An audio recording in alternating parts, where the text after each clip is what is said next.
사무엘상 16장 7절. 여호와께서 사무엘에게 이르시되 그의 용모와 키를 보지 말라. 내가 이미 그를 버렸노라. 내가 보는 것은 사람과 같지 아니하니 사람은 외모를 보거니와 나 여호와는 중심을 보느니라 하시더라. 예. 우리가 사람을 볼 때 뭘 볼까요? 제일 먼저 외모를 보죠. 예. 사람은 외모를 봅니다. 예. 물론 마음도 보지만 외모를 무시하지 않고 봅니다. 근데 하나님은 지금 여기 보면 중심을 보신다라고 지금 말씀하고 계셔요. 지금 하나님께서 이제 사울을 패하시고 다윗을 왕으로 이제 삼으려고 기름 부으려고 사무엘을 통해서 이새의 집을 지금 가서 이제 기름 부을 자가 이새의 집안에 있다고 했으니까 첫째 아들부터 다 오라고 이렇게 보지 않습니까? 외모가 출중한 첫째 아들도 아니고 둘째 아들도 아니고 다 아니라는 거예요. 그러면 남아있는 또 없냐? 예, 저기 양치기 막내 아들이 있습니다. 그를 데려와라. 그래서 이제 다윗에게 기름 붓지 않습니까? 하나님이 이 다윗을 선택한 그 이유가 뭐냐면 중심을 보셨기 때문에 이러는 거예요. 그럼 하나님께서 이 사람의 중심을 본다라는 게 무슨 뜻이냐라는 거예요. 이 중심이라는 단어는 마음이라는 단어예요. 사람의 이 마음이라는 이 단어를 그 마음의 생각을 보신다는 거거든요. 그러면 다윗의 어떤 것을 봤을까? 우리가 하나님께서 다윗을 선택했던 그 이유에 대해서 사도행전에 아주 짤막하게 나와 있는 구절이 있어요. 그 구절을 보면 우리가 어느 정도 알 수 있어요. 다시 한번 읽어볼게요. 그 후에 그들이 왕을 구하거늘 하나님이 베냐민 지파 사람 기스의 아들 사람을 40년간 주셨다가 패하시고 다윗을 왕으로 세우시고 증언하여 이르시되 내가 이새의 아들 다윗을 만나니 내 마음에 맞는 사람이라 내 뜻을 다 이루리라 하시더라. 예, 하나님께서 사울 왕을 선택하셨어요. 그리고 그를 40년 동안 이스라엘 백성의 왕으로는 삼으셨어요. 그도 하나님 앞에 제사 드리고 뭐 다 했을 거 아닙니까? 근데 하나님은 그를 패하셨어요. 패하신 이유가 뭐냐? 다윗을 선택한 이유를 보면 알 수 있어요. 이새의 아들 다윗을 만나니 내 마음에 맞는 사람이라는 거야. 하나님께서 저 사람의 마음을 보시는데 단순히 동기만 보는 게 아니라 마음을 보시는데 왜 제가 동기만 보는 게 아니라고 하냐면은 그 사람의 동기가 그 사람의 열심과 그 사람의 열심이 하나님을 향한 그게 있어도 하나님이 보시기에 합한 동기가 아니면 아닌 거예요. 다 똑같이 하나님 앞에 열심을 내려고 하지만 하나님께서 내 마음에 합하게 그 마음이 다가오는지를 보신다라는 거예요. 그러니까 하나님이 보시는 건 마음인데 그 마음의 기준은 어디 있냐면은 하나님께 있다라는 거예요. 내게 있는 게 아니에요. 하나님, 내 마음이 이러해요. 하나님, 내가 하나님 이렇게 사랑하려고 그러고요. 우리가 결혼을 하려고 하면 나만 좋아가지고 결혼할 수가 없어요. 그렇지 않습니까? 나만 좋다고 해서 결혼이 안 되잖아요. 저 사람의 마음이 합해야 되는 거잖아요. 마찬가지예요. 내 마음이 열심이고 내 마음이 하나님 보시기에 합하다라고 내가 아무리 기준을 삼아도 하나님 기준에 합하지 않으면 합한 게 아닌 거예요. 근데 다윗을 보니까 하나님 마음에 합하다고 써 있어요. 근데 내 마음에 맞는 이라는 이 맞다라는 이 단어는 이 전치사인데 무슨 뜻이냐면 뭐뭐뭐 아래에 있다, 뭐뭐뭐에 대하여 있다는 거예요. 무슨 뜻이냐면 하나님 마음에 그 마음에 아래에 있는 사람인 거예요. 그러니까 하나님께 그 마음이 대하여 있고 하나님의 마음이 아래에 있다는 소리는 하나님의 마음 안에 지배를 받기에 합당한 사람이라는 거예요. 그러니까 돌려서 얘기하면 하나님의 뜻에 이루기에 합한 사람이라는 뜻이에요. 그래서 실제적으로 이 말씀 뒤에 이렇게 써 있어요. 이새의 아들 다윗을 만나니 내 마음에 맞는 사람이라. 그리고 뭐라고 써 있냐면 내 뜻을 다 이루리라 하시더라 했어요. 그러니까 하나님의 뜻을 다 이루기에 합한 그 사람을 하나님이 보신 거예요. 그게 다윗이라는 거예요. 하나님이 갖고 있는 이 마음, 하나님이 갖고 있는 이 뜻을 다 이루기에 합한 그 아래에 순종하기에 합한 그러한 사람을 하나님이 찾은 거예요. 사울은 그 마음이 아니었던 거예요. 처음에는 그 마음에 합해서 하나님이 택했는데 그 마음으로 가지 않았다는 거예요. 다윗은 그 마음에 합한 거예요. 그래서 다윗도 모르고 사무엘도 모르고 이새인 아버지도 모르는 거예요. 그러니까 아버지가 그 막내는 부르지도 않은 거예요. 개구장이었어서 안 부를 수도 있어요. 아니 그럼 너무 개구장이야. 아우 그러면 왕이 될 그러한 놈이 아니에요. 그러니까 안 불렀을 수도 있어요. 근데 하나님은 개구장인 걸 보는 게 아니라 그 마음이 하나님의 중심에 하나님의 뜻을 이루기에 합한 그 싹이 보인 거예요. 개구장이면 시간이 지나면서 그거는 그 싹이 하나님의 합한 그 마음을 계속해서 키워가면 자동으로 이런 것들이 해결되거든요. 하나님이 그렇게 보신 거예요. 하나님의 뜻을 이루는 거는 되게 중요합니다. 하나님께서 아브라함을 갈대아 우르에서 부르지 않습니까? 믿음으로. 네, 순종을 하지 않습니까? 그리고 하나님이 내가 너를 통해서 열방의 복을 흘러가는 그러한 사람으로 삼을 거야. 그리고 너 후손도 그렇게 삼을 거야. 하나님 그 뜻에 있었어요. 그리고 이 뜻을 이루기 위해서 어디까지 끌고 가셔요? 계속 믿음에 연단하면 어디까지 끌고 가셔요? 그 믿음이 하나님의 뜻에 온전히 합할 때까지 끌고 가셔요. 그게 뭐예요? 하나님이 이삭을 줘서 이삭을 통해서 하나님의 뜻을 이루겠다고 한 이삭이에요. 근데 이삭을 바치라고 해요. 그럼 아브라함 입장에서는 말이 안 돼요. 하나님이 뜻을 이루게 준 이 기업을 죽여버리면 어떻게 뜻을 이루어지지 않습니까? 거기에 순정하는 걸 보고 야, 네가 나에게 경외하는 줄 알았다. 그러면서 그 뒤로는 아브라함을 시험하는 사건이 없어요. 하나님 앞에 온전한 순종이 된 거예요. 하나님의 기업인 이삭을 낳았어요. 근데 또 기업을 이루려면 자녀를 낳아야 되지 않습니까? 근데 그 이삭의 아내가 될 리브가를 2일 후에, 그때 우리 봤잖아요. 창세기 22장. 이삭을 바쳤던 그 2일 후에 저 멀리서 소식이 오지 않습니까? 리브가가 태어났다고 하는 소식을 전해주지 않습니까? 거기 성경에 왜 기록되어 있어요? 하나님께서 아브라함의 순종 이거를 보고 이삭의 기업을 이룬 이삭의 아내를 저기서 하나님 태어나게 준비해 놓으신 거예요. 그 소식을 듣기만 한 거예요. 그때는 리브가가 기업을 이을 이삭의 아내라는 걸 알고 있었어요? 몰랐어요? 모르고 있었던 거예요. 근데 하나님이 소식을 듣게 하셨어요. 나중에 리브가가 이삭의 아내가 되었을 때 아브라함이 그랬구나. 하나님이 예비하셨구나. 기가 막힌 거예요. 내가 이삭을 바치지 않았다면 리브가를 준비하지 않았을 거 아니에요. 하나님의 뜻에 순종하는 것이 하나님의 내 삶에 하나님의 기업을 이루는 비결인 거예요. 그래서 우리는 하나님 앞에 순종하면요, 지금 당장 순종함으로 주시는 하나님의 기업이 있어요. 이삭을 다시 얻었잖아요. 근데 그뿐만 아니라 그보다 보이지 않는 하나님의 그 기업을 덤으로 얻어요. 그리고 어떻게 돼요? 이삭을 통해 결국 누구의 자손까지 갑니까? 예수 그리스도를 낳게 하는 그 기업을 잇는 거기까지 가잖아요. 그리고 아브라함의 이 믿음, 부활신앙의 믿음은 곧 예수 그리스도가 죽고 다시 부활한 그 믿음과 연결이 돼요. 아브라함의 이 순종이 수많은 죄에 종된 이 인류의 그 죄를 구원할 메시아를 낳게 된 놀라운 사건까지 이루어지는 거예요. 그냥 나 하나만 복받고 끝나는 게 아니에요. 하나님의 뜻대로 순종하면 나도 살고 가족만 사는 게 아니라 이 일 때문에 남도 살게 만들어요.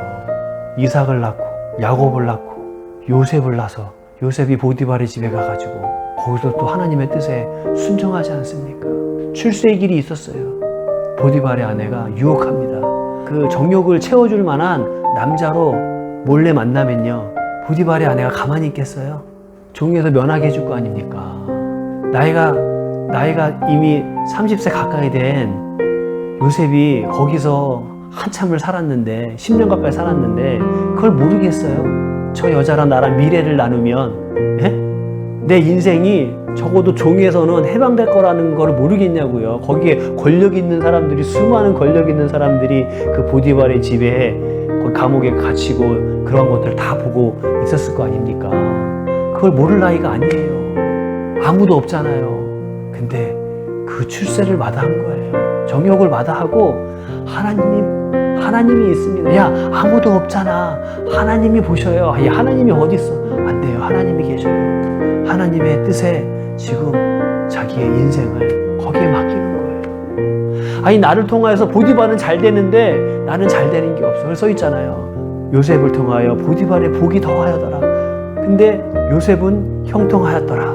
그 형통이 아무것도 눈에 보이는 거 없어요. 사람 보기에 우리는 외모를 보잖아요. 요셉의 외모에 복 받는 게 아무것도 없어요. 여전히 종이여, 여전히 내 맘대로 못해, 그 안에 있지 않습니까?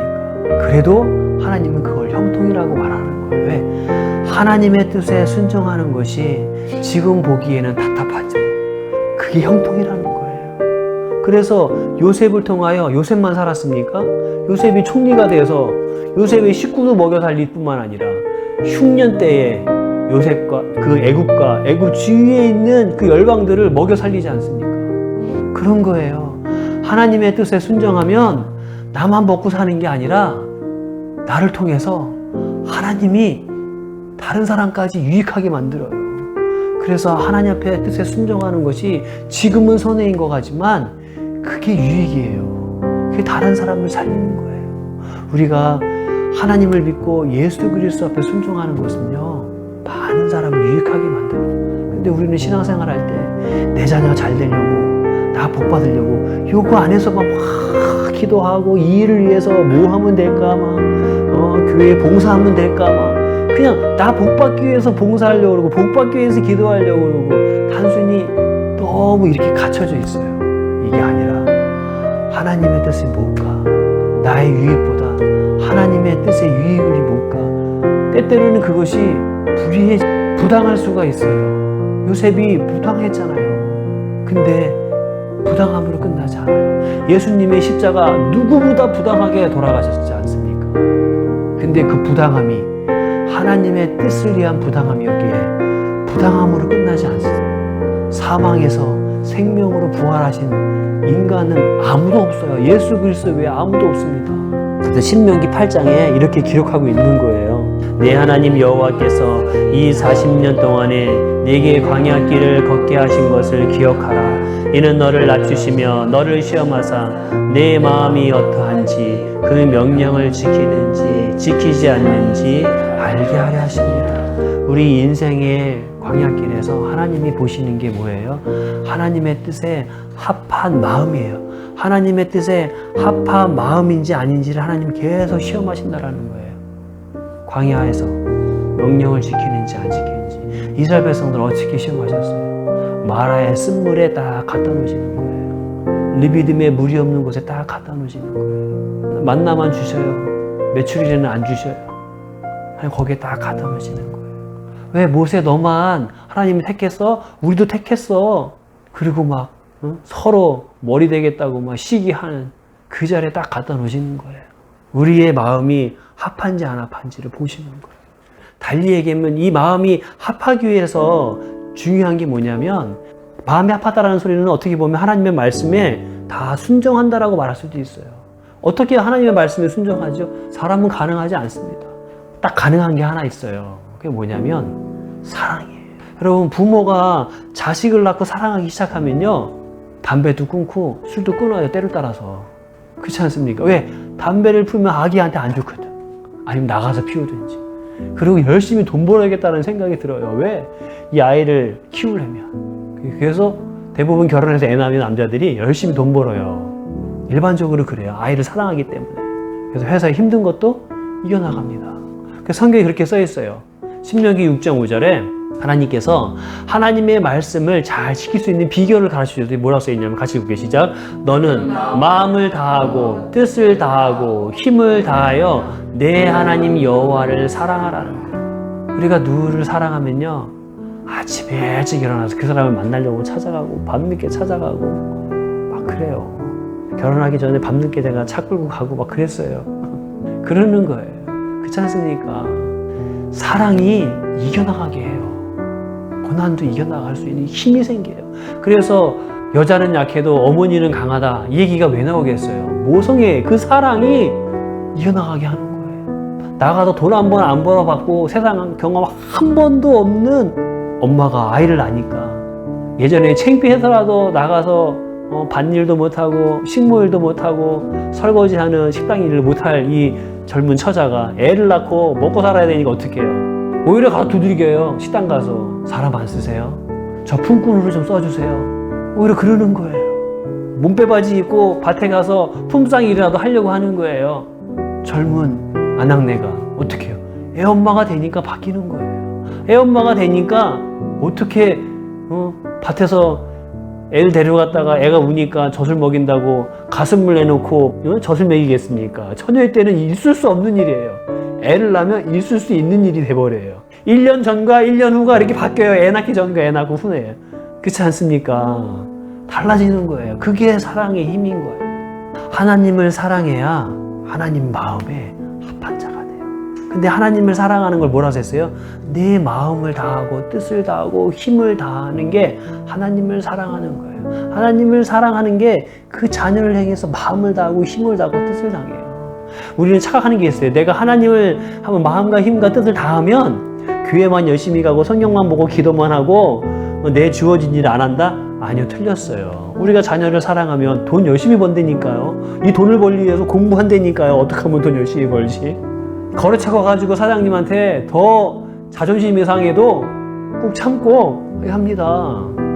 하나님을 사랑하면 기도만 하지 않습니다. 하나님을 사랑하기 때문에 하나님을 사랑하는 가정을 위해서 신경 쓰는 거예요. 내 주어진 일에 감사해서 이 일을 열심히 하려고 합니다. 그게 바른 하나님을 사랑하는 거예요. 그리고 이 하나님을 사랑할 때 아까 말한 대로 힘든 것도 이겨나가는 거예요. 다니엘들이 지난번에 본 것처럼 그 다른 나라에 가서 자기를 대우를 너무나 잘해주지만 하나님을 사랑하기 때문에 우상의 재물을 먹지 않겠습니다. 뜻을 정하잖아요. 어디서도 그런 힘이 나와요. 하나님을 사랑하기 때문에. 그래서 잘못하면 목숨이 걸린데도 목숨을 바치잖아요. 사랑이, 그 사랑을 내 마음을 다하고 힘을 다하고 목숨을 다하는 사랑이 믿음의 선택에 두려워하지 않는 거예요. 그래서 아브라함이 하나님을 사랑하기 때문에 자녀를 죽음에 내놓으면 하나님 다시 살릴 걸 믿고 드리는 거예요. 예수 그리스도가 아버지를 사랑하기 때문에 겟셋만에서 기도하다가 내 뜻대로 하옵시고 아버지의 뜻대로 하옵소서 라고 하면서 죽음에 자기를 내어놓잖아요. 하나님을 사랑해야 믿음의 유혹을 이길 수 있어요. 제가 하나님을 더 사랑할 수 있도록 아내가 도와줘야 되는 거예요. 그게 사모의 역할이에요. 우리 교회가 하나님을 사랑하는 성도가 많아져야 하나님의 뜻이 합하여 내가 찾는 다윗 같은 교회가 여기 있네. 그래서 우리 각 사람이 하나님 앞에 뜻에 합한 자로 서야 우리 교회가 서는 거예요. 그렇지 않습니까? 그게 하나님의 비밀이고 그게 하나님의 능력이에요. 그러면 하나님께서 이렇게 하나님의 마음에 합한 자, 마음을 다하고 뜻을 다하고 힘을 다한 그게 다윗이었거든요. 그래서 다윗은 골리앗이 올 때 생각해보세요. 잘못하면 죽어요. 근데 거기 하나님의 이름이 망령되게 막 골리앗이 얘기하니까 네가 뭔데 하나님의 이름은 망령되이오냐. 내가 만군의 여호와의 이름으로 네 앞에 나가겠다. 하나님을 사랑하기 때문에 하루 강아지 법무서운지 모르고 가는 거예요. 그러니까 다 말리지 않습니까? 사울도 말리고 야 안 되겠다. 내 갑옷이라도 입어라. 괜찮습니다. 하나님을 사랑하니까 용기가 이기지 않습니까? 우리나라가 1950년 6월 25일에 전쟁이 일어났어요. 그렇지 않습니까? 수많은 사람이 죽었고 우리가 전쟁하다가 결국은 낙동강까지 밀려나지 않았습니까? 더 이상 갈 데가 없어요. 김일성은 아마 이제 야 끝났다. 며칠이면 끝났다. 아마 축배의 잔을 마셨을 거예요. 우리는 정말 갈 데가 없는 이때에 그때 유엔군 메가더 장군이 돼가지고 그 상황을 보고 인천 상륙작전을 통해서 이기지 않았습니까? 근데 여러분 아세요? 인천 상륙작전에 수많은 그 숨겨진 일화가 있지만 이 메가더 장군이 이 다 표가 되어 있는 이 한국 땅에 생각해 보세요. 거기에 수많은 미국 사람과 많은 사람들의 젊은이, 내 20살, 21살 먹은 내 아들을 외지 땅, 다른 나라를 살리기 위해서 보낼 수 있겠어요? 그 나라가 우리나라에 뭘 해줄 게 있다고 거기를 보내겠습니까? 내 아들을 죽는 데를 보내지 않았겠습니까? 책임감이 막강한 거예요, 메가더도요. 이 메가더가 그래도 이 땅을 살려야겠다 이렇게 마음먹은 사건이 있었대요. 그게 뭐냐면은 어느 날 메가더 장군이 이 북한군과 대치하면서 그때는 이제 이렇게 호를 파고 막 이래서 있지 않습니까? 멀지 않거든요. 몇십 메다 안 돼요. 북한과 한국군이 길어봐야 100m도 안 되는 그 대치 안에 있는 거예요. 긴박한 상황이지 않습니까? 그런데 메가더 장군이 거기를 순찰하러 딱 가는데 다른 사람들은 막 숨어서 이렇게 도망가기도 하고 막 죽으니까 도망가기도 했는데 한 한국군인이 젊은 한국군인이 거기서 도망가지 않고 그 초소에 그리고 거기에 이렇게 있다라는 거예요. 그래서 메가더가 물었대요. 왜 너는 전세가 이렇게 밀리고 불리한데 왜 도망가지 않았냐라고 얘기를 하니까 한국 병사가 대답하기를 후퇴하라 명령이 없었기 때문에 제가 후퇴하지 않았습니다. 너무 기가 막힌 거예요. 여기서 뻔히 죽을 상황인데 후퇴하라는 명령이 없었기 때문에 후퇴하지 않았다라는 거예요. 너무나 기가 막히고 야 이러한 병사는 특혜를 줘야 된다. 너 소원이 뭐냐? 내가 들어줄게 라고 얘기했대요. 그래서 메가더는 그렇게 생각할 수 있대요. 너무 힘들고 그러니까 휴가를 주십시오. 아니면 이 상황에서 저를 다른 데로 옮겨주십시오. 이럴 줄 알았는데 이 병사가 하는 말이 기가 막히더라는 거. 뭐라고 얘기했냐면 저에게 필요한 것은 충분한 실탄과 총을 지원해 주십시오. 이렇게 얘기했더라는 거예요. 아니 너 싸우면 죽어. 근데 아니요. 군인의 정신으로서 후퇴하라는 명령이 없었기 때문에 제가 거기서 싸우려면 더 많은 총기를 싸우다 보면 총기가 잘못되기도 하거든요. 그러니까 총과 이 실탄을 충분히 보급해 주십시오. 그래서 메가더 장군이 거기서 다짐했다는 거야. 야, 우리는 전력을 다해서 이 한국 땅을 위해서 싸워야 된다. 반드시 이 전쟁에서 이겨야 된다. 그 마음을 거기서 결단했다는 거예요. 이 결단이 없었으면 메가더가 여러 상황에서 뒤로 물러날 수도 있겠죠. 이 결단이 인천 상륙작전 각오에 만들었다는 거예요. 제가 이 얘기를 해요. 다윗이 아까 골리앗 앞에서 나 뒤를 후퇴할 수가 없어. 만군의 여호와의 이름을 저렇게 망령되게 이끄는 그 앞에 나는 뒤를 물러갈 수 없어. 하나님이 그 중심을 보시고 메가더가 그 중심을 본 거예요. 하나님이 우리의 그 중심을 보시고 우리를 통하여 우리를 살리고 이 민족을 살리고 열방을 살리고 하나님의 뜻을 이루어가게 하시지 않겠습니까? 뜻을 정하여 다니엘처럼 다시 우리가 승리하는 저와 여러분이 되었으면 좋겠습니다. 네. 주 예수보다도 더 귀한 것은 없네. 그분을 그렇게 사랑하는 우리가 되었으면 좋겠어요. 우리 한 절만 다시 부르고 우리 기도했으면 좋겠습니다. 우리 뜻을 정하여 주님 앞에 쓴 다니엘처럼 하나님 아무것도 바뀐 것이 없지만 그러나 하나님이 형통하다라고 하는 그 마음에 하나님 요동하지 아니하고 여전히 하나님 고난 가운데 나아갔던 요셉처럼 아브라함처럼 하나님 내 안에 귀한 것 하나님의 뜻을 위하여 하나님 내어드리기로 순종하는 그 아브라함처럼 하나님 그렇게 우리가 아직은 부족하지만 그러나 우리의 씨앗이 하나님 보시기에 합한 그러한 사람으로 지금부터 심겨지고 지금부터 자라나 하나님 그렇게 자라요 하나님 우리의 삶 속에 하나님의 뜻이 이뤄가는 합한 사람이 되고 그러한 교회가 되고 그리하여 이 시대에 주의 뜻을 이루는 뜻하신 교회가 되어질 수 있도록 하나님 이 교회를 축복하여 주시옵시고 이 뜻하신 교회 한 사람 한 사람이 주의 뜻에 합한 사람이 되어지도록 그것을 소망으로 삼고 그것을 가장 귀한 하나님의 비전으로 삼을 수 있는 하나님 한 사람 한 사람이 되어지도록 하나님 이끌어 주시옵시고 만들어 주시옵소서. 감사드리며 예수님의 이름으로 기도드립니다.